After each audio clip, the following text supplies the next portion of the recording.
जय हिंद, जय भारत दोस्तों। मैं पुष्पेंद्र गौड़ पुनः आप सभी का स्वागत करता हूं मेरी चैनल गणित की चौपाल पर। मेरे चैनल को सब्सक्राइब कर लीजिए जिससे कि आपको मेरे सारे वीडियो लगातार प्राप्त होते रहें। दोस्तों, कक्षा 10वीं में गणित विषय में हमारा अध्याय 10.2 लगातार चल रहा था। आइए इसी अध्याय को हम आगे बढ़ाते हैं और हमारा प्रश्न क्रमांक 6 हम प्रारंभ करते हैं। इसके पहले प्रश्न क्रमांक 1 से लेकर प्रश्न क्रमांक 5 तक के प्रश्नों को हम हल कर चुके थे। तो देखिए प्रश्न क्रमांक 6, एक बिंदु A से जो एक वृत्त के केंद्र से 5 सेंटीमीटर दूरी पर है। तो ये वृत्त है, ये वृत्त का केंद्र है और इससे 5 सेंटीमीटर की दूरी पर ये बिंदु A है। ये जो बिंदु है ये वृत्त के केंद्र से 5 सेंटीमीटर की दूरी पर है। आगे है वृत्त पर स्पर्श रेखा की लंबाई 4 सेंटीमीटर है। तो दोस्तों वृत्त पर स्पर्श रेखा की लंबाई ये हो गई 4 सेंटीमीटर यहाँ से यहाँ तक।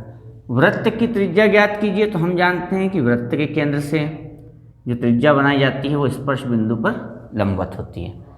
तो दोस्तों हमें OB ज्ञात करना है। तो आप लोग ये जानते हैं कि इस स्थिति में जो त्रिभुज बनता है वो बनता है समकोण त्रिभुज। और जब समकोण त्रिभुज बनता है तो हम उसमें पाइथागोरस प्रमेय का उपयोग कर सकते हैं।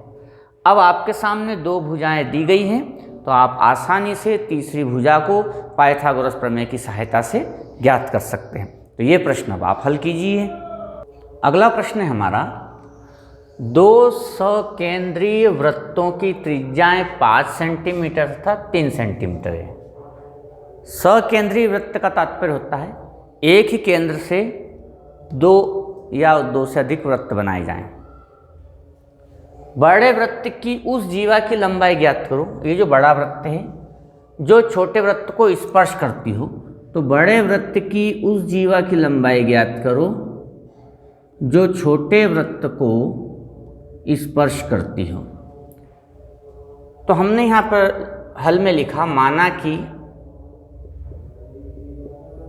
AB बड़े वृत्त की जीवा है जो छोटे वृत्त को स्पर्श बिंदु M पर स्पर्श करती है, स्पर्श करती है। तो AB बड़े वृत्त की जीवा है जो छोटे वृत्त को स्पर्श बिंदु M पर स्पर्श करती है। तो हमें क्या करना है कि इस जीवा की लंबाई AB ज्ञात करना है। तो हमें ज्ञात करना है AB। अब जो बड़े वृत्त की त्रिज्या है वो है 5 सेंटीमीटर, तो हम इसको A से मिला देते हैं। और जो छोटे वृत्त की त्रिज्या है वो 3 सेंटीमीटर, उसको हम N से मिला देते हैं। अब आप जानते हैं कि जो वृत्त की त्रिज्या है वो स्पर्श बिंदु पर लंबवत होती है स्पर्श रेखा से। तो इस प्रकार हमें समकोण त्रिभुज OAM ज्ञात होता है। समकोण त्रिभुज OMA में, और यहाँ पर चूंकि त्रिभुज समकोण है तो हम पाइथागोरस प्रमेय लगा सकते हैं। पाइथागोरस प्रमेय से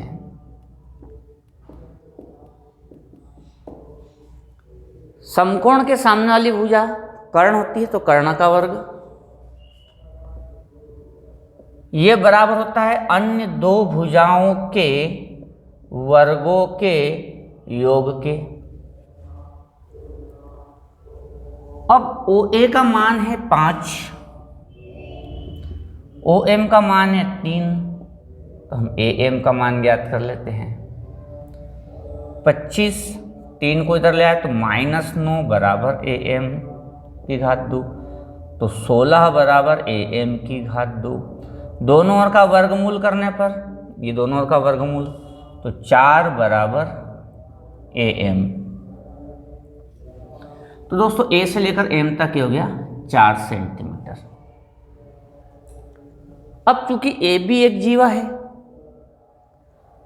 और वृत्त के केंद्र से जीवा पर लंबवत है, तो कक्षा 9वीं में आपने एक प्रमेय पढ़ी थी कि किसी वृत्त के केंद्र से वृत्त की जीवा पर लंबवत रेखा जीवा को 2 समान भागों में बांटती है। तो वृत्त के केंद्र से जीवा पर लंबवत रेखाखंड जीवा को 2 समान भागों में बांटती है। इसका मतलब ये हो गया कि जो AM है, अतः जो AM है वो AB का आधा है, या हम ये कह सकते हैं कि AB बराबर 2 टाइम्स AM। तो AB बराबर 2 गुणित AM का मान आया है 4, मतलब 8 सेंटीमीटर। इस प्रकार से आपका सवाल नंबर 7 हल होता है। अगला प्रश्न है हमारा, एक वृत्त के परिगत एक चतुर्भुज ABCD खींचा गया है। तो ये वृत्त है, इसके परिगत एक चतुर्भुज ABCD खींचा गया है। सिद्ध कीजिए कि AB प्लस CD बराबर AD प्लस BC। हमें यह सिद्ध करना है। अब दोस्तों यहाँ पर अगर हम इस चतुर्भुज के कॉर्नर्स को देखते हैं तो ऐसा लगता है कि इस कॉर्नर से स्पर्श रेखाएं वृत्त पर बनाई गई है।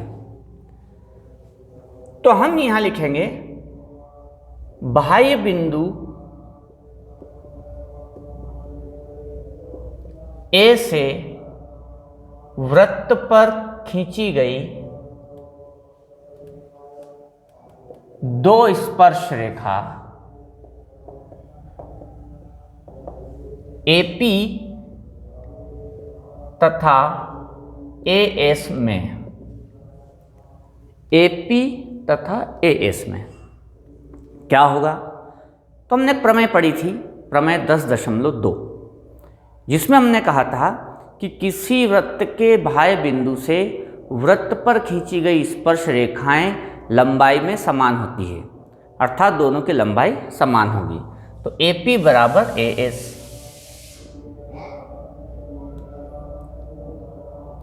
इसी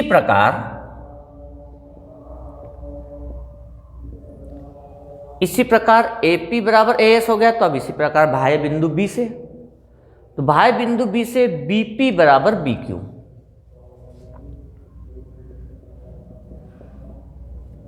ध्यान रखना ये समान पॉइंट एक तरफ आने चाहिए, जैसे P और P वाले एक तरफ आना चाहिए। जैसे AP तो BP, ये दोनों एक तरफ आने चाहिए। LHS में आना चाहिए तो LHS में, और RHS में रखते हो तो RHS में। अब जैसे इसी प्रकार अब बिंदु B से हो गया। अब बिंदु C से, अब CQ बराबर CR लिखे या CR बराबर CQ लिखे। तो ये Q किधर की ओर है? इधर की ओर है। तो फिर हम CQ को उधर लिखेंगे, तो हम लिखेंगे CR बराबर CQ। Q के नीचे Q आना चाहिए, CQ और ये CR। अब बिंदु A भी हो गया है, बिंदु B हो गया है, बिंदु C हो गया है, अब बिंदु D। तो DR बराबर DS, DR ये R इधर है इसलिए DR बराबर DS। ये हो गई समीकरण 2, समीकरण 3, समीकरण 4। समीकरण 1, 2, 3 व 4 को जोड़ने पर, इसको जोड़ने पर, तो हमने जोड़ा AP plus BP plus CR plus DR। इधर जोड़ा हमने AS plus BQ plus CQ plus DS। अब आप पाएंगे AP plus BP, AP plus B P, ये पूरा हो गया ए बी, तो इससे बना A B. C R plus D R, इसलिए मैंने कहा था जैसे कि बिंदु पी वाले एक की तरफ रखें और आर आर वाले एक तरफ, ऐसे क्यू क्यू एक तरफ। ऐसा करने से क्या होगा कि जोड़ते समय दिक्कत नहीं आएगी। C R plus D R, ये रहा C R plus D R, ये हो गया आपका सी डी बराबर B Q plus C Q, तो ये रहा B Q plus C Q, ये बन गया बी सी। और A S plus D S, A S plus D S, ये हो गया ए डी, तो ये हो गया ए डी। और यही हमें सिद्ध करना था, तो इस प्रकार से ये सिद्ध हो गया। तो दोस्तों बहुत सरल प्रकार के सवाल हैं और बहुत आसानी से हम इनको हल कर पाते हैं, इसलिए इनको थोड़ा सा ध्यान से और अच्छे से करेंगे तो आप आसानी से कर पाएंगे। पुनः मिलेंगे नए सवालों के साथ, तब तक के लिए जय हिंद, जय भारत।